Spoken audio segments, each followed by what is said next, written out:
Hello everyone, this is Jan and I'm here in this video to show you how to make this candle. Well, actually this is the first one I've made and this is the one in the video that I'll be showing you how to make. It is a pumpkin smelling wooden wick candle.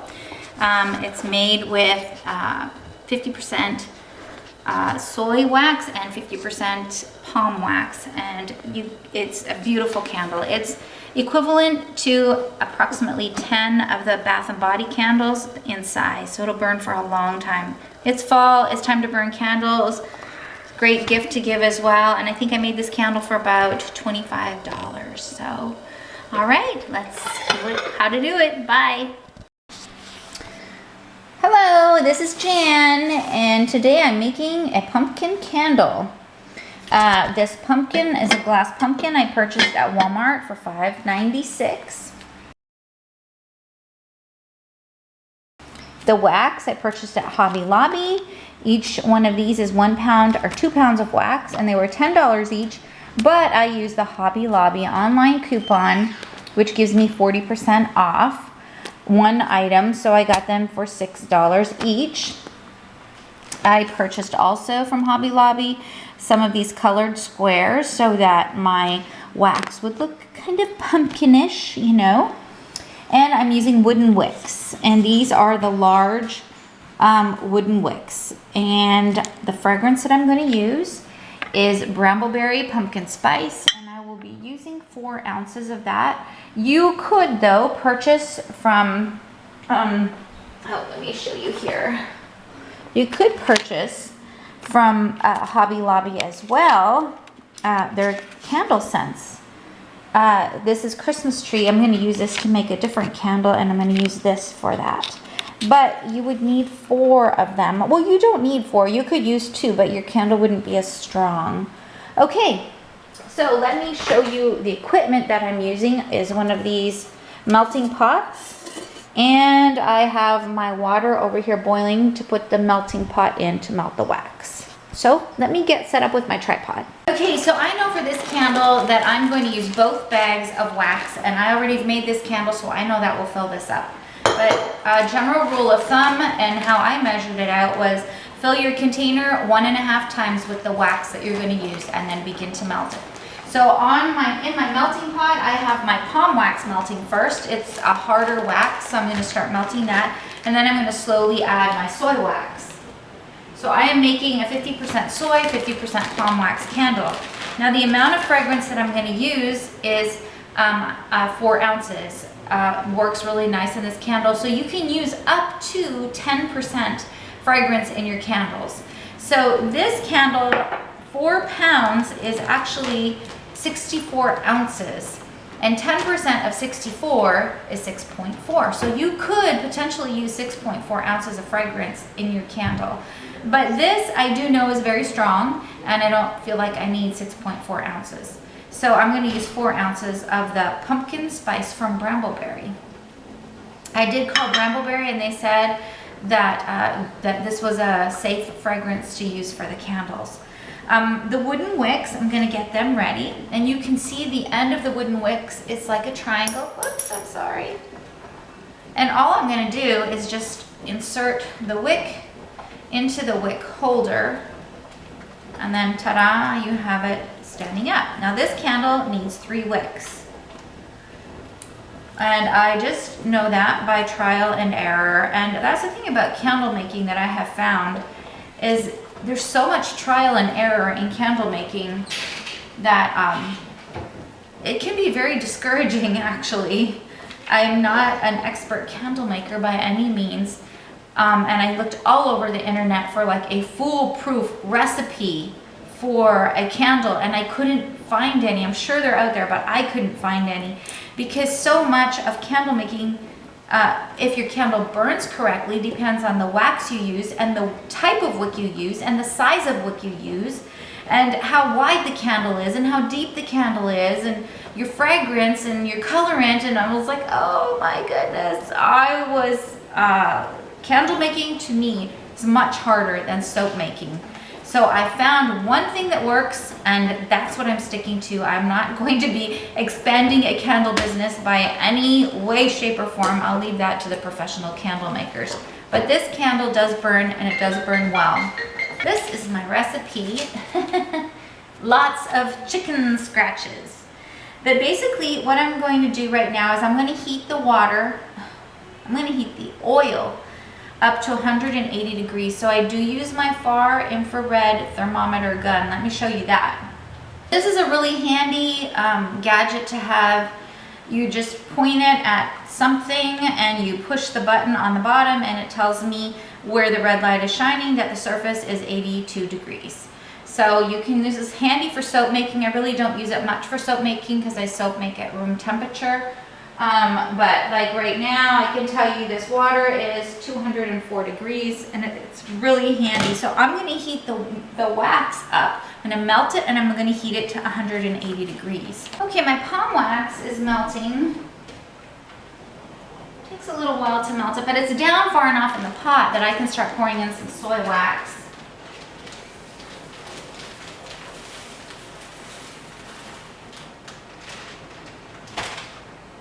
So there we go. I'm gonna let that melt. Now you have to let your wax temperature get to 180 degrees and then add the fragrance. You don't want to add the fragrance before it's 180 degrees, and that's why it's really important to know the temperature of your melted wax. Okay, you can see the wax is melting nicely and the temperature of the wax is 130. Ooh, going up and up. About 132. So we have a ways to go. Okay, my wax is almost melted and the temperature of it is 174, so like we're almost done this part. And so something that I like to do, which is one of the big benefits of wooden wick candles over cotton ones, is that they're so much easier to place. For example, I just poured a little bit of wax in the bottom. Can you see it? Yes, you can. And let me see if I can get you closer before the wax hardens. I'm going to just place these wicks where I want them, and they need to they'll harden like right into the wax. So that when I pour the rest of the wax, these will be exactly where I want them to be. Now the bottom of this container has like a little bubble in the middle. I'm just going to let this wax harden for just a little bit. This wax I poured is not scented or anything. It's just plain wax, and it's solely for the purpose of placing the wooden wicks where I want them to be. So I just have to let it harden for a bit so that I can actually place these where I want them. And then I'm going to add right now over here to this pot that the wax is melting in. I can see there's just a little bit of wax left on the bottom. So I'm going to already add my colored squares, and I'll let you know how many. Oops, I'm sorry, you're steaming up. I'll let you know how many I add when I'm done. And I'm going to get ready to add my fragrance. I'll be back. Oils are all melted. I ended up putting in 6 squares of the yellow colored wax. So now it's time to let it cool. Well, actually we're going to add the fragrance and let it cool. So I'm just going to put it on this side of the stove. Let me move you over a little bit so you can see here. So you can see, beautiful color. Temperature is 184. We don't want it to get any hotter than that. I'm going to stir in my pumpkin spice.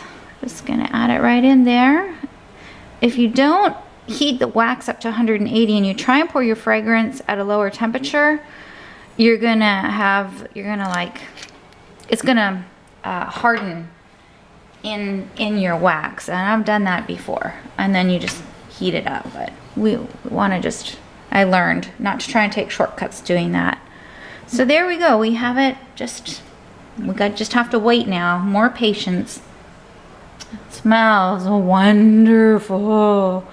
It smells totally like fall. pumpkin spice is exactly what it smells like. A little bit spicy.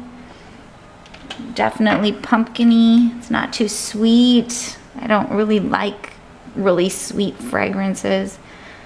I like a little bit of spice. So that's gonna make a nice smelling candle. So I have to just let it cool now until it reaches about 140-ish, and then I'll get back to you. In the meantime, I have my wicks set here. Let me show you. The wicks are set, and I just kind of spaced them, you know, around the middle like that, a little evenly. So that's gonna get ready for me to pour in the wax. All right, so as usual, I'm very impatient at waiting for this to get to 125 degrees. So right now it is 148, and I'm ready to pour because we're making lunch and I want to get this done. Okay, so you can see my wicks are in there. Okay, the wooden wicks, and all I'm going to do is just pour it slowly in. That's it.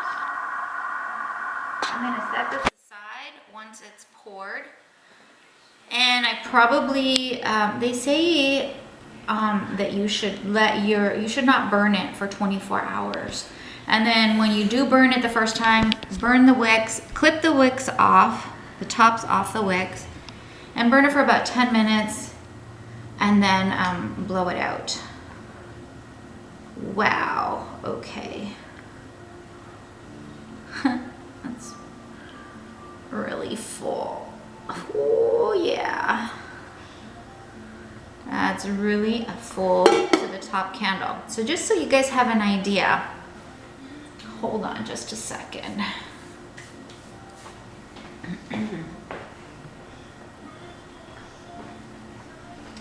Just so you have an idea, yesterday we purchased this at Bath & Body, and there are 10 of these in this pumpkin candle. So this pumpkin candle probably cost me $20 to make, and I have enough supplies that enough wicks and yellow blocks that I could make another one. But definitely, you know, one of these are like $20, and this cost me about $20, and it's gonna burn for a long time. So I'm just gonna like actually not move it right now. I'm gonna just leave it sitting here while we eat lunch and let it set. And you're gonna actually see the palm wax is gonna form some crystals on the top. And so I'll show it to you guys in a little while. Bye. As the candle, I had to put a little piece of tape on this wick here because it was curved in. So I needed to straighten it out. The wick was curving. So that helped it solidify straight. Now you can see the nice pattern on the top of the wax. It's still not completely dry. It's really still warm. But that's what palm wax does. It leaves a nice pattern like that, a crystallized pattern on top of the wax. So it still has some cooling to go, but I wanted to show you the pattern, and I wanted to show you the tape that I had to use to straighten out one of the wicks. And it's been about 45 minutes since I poured it in here.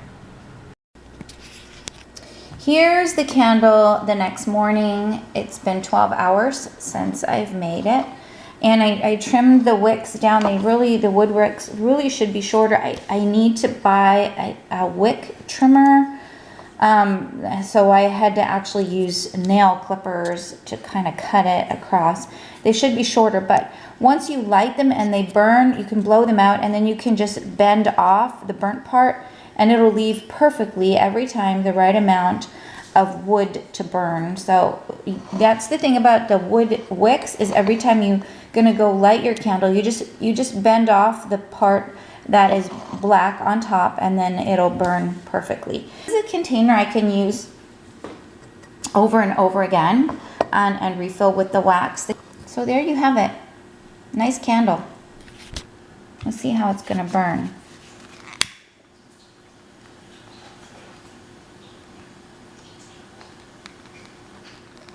And you will hear the crackle sound of the wood because the wood crackles.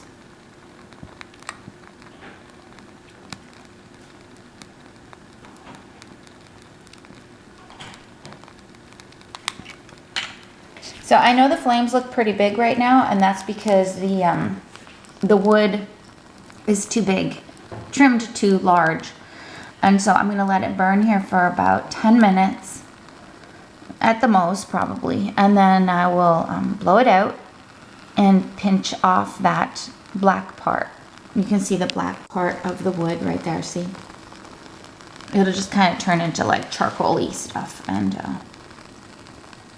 And then I'll pinch that off, and then I'll relight it tonight.